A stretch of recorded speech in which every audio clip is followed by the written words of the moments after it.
Hey everybody, I wanted to talk to you today about a couple topics. The first topic is my opinion on modern technologies, if they are replacing humans or they're just merely tools in humankind's hands. Personally, I think that they are just tools in our hands because who else is going to create all of these modern day technologies? I mean, yes, they can create a technology that can act as a human, that can start creating more of these technological advancements. But what fun is that? The human needs to be able to learn and start taking in information into their brain, and a lot of people enjoy doing that. So I think it's just a tool for us humans to be able to use and to keep using to make our lives better and not necessarily easier, but it's a way to help us in advancing into the future. And I think if we lose the sight of that and that if we don't have that accessibility anymore, then it makes it difficult to continue on to making great successes into the world. So that was kind of my thought on that. The other one is I want to talk about how the internet shapes my perception of my needs and dreams.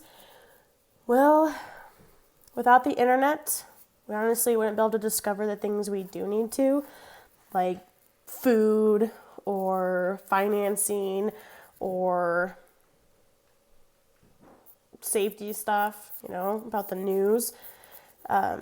Also, I think that for me, I want to be an educator, and technology is in the now, and students are falling in love with being able to use their hands. A lot of students are hands-on learners, and when they have access to that, then that's really cool. It keeps them engaged, it's fun, it's exciting. They learn a lot more than just your basic out-of-the-book resources. And there's games, there's educational stuff. You can, for students who have a disability, they can have a computer roll a dice for them or pick a card for them. They can count money. They can say what they want to into a program. It is totally useful for all students, all ages. It's awesome. So I think that really helps for my needs and dreams as an educator and to help my students grow, and not only them, but myself, so that I can learn new and cool, activities to do. The other topic, last one, is how important is a good night's sleep for my productivity? It's really important, okay?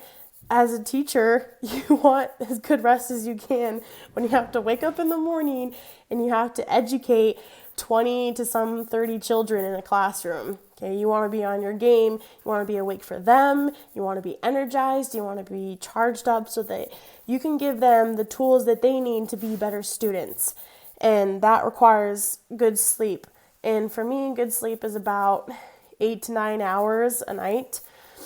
And that way I can be getting up in the morning, I can have my breakfast, I can have my coffee if I want it, but it's important to have sleep. And not only is it important for me, but it's also important for students to have sleep. Because if they don't have sleep, then their mood is totally different during the day when you're trying to teach them. They could be cranky, they could have something that happens at home because they stayed up too late, so they take that with them to school. But it's just a very important thing for not just only educators and students, but for everybody. And people need to start working on getting better sleep because it's great not only for their bodies, but also for their mind. Keeps them awake, helps take in more information, helps them learn new things. So I'm all for it. I'm all for all three of these things. So thanks for listening.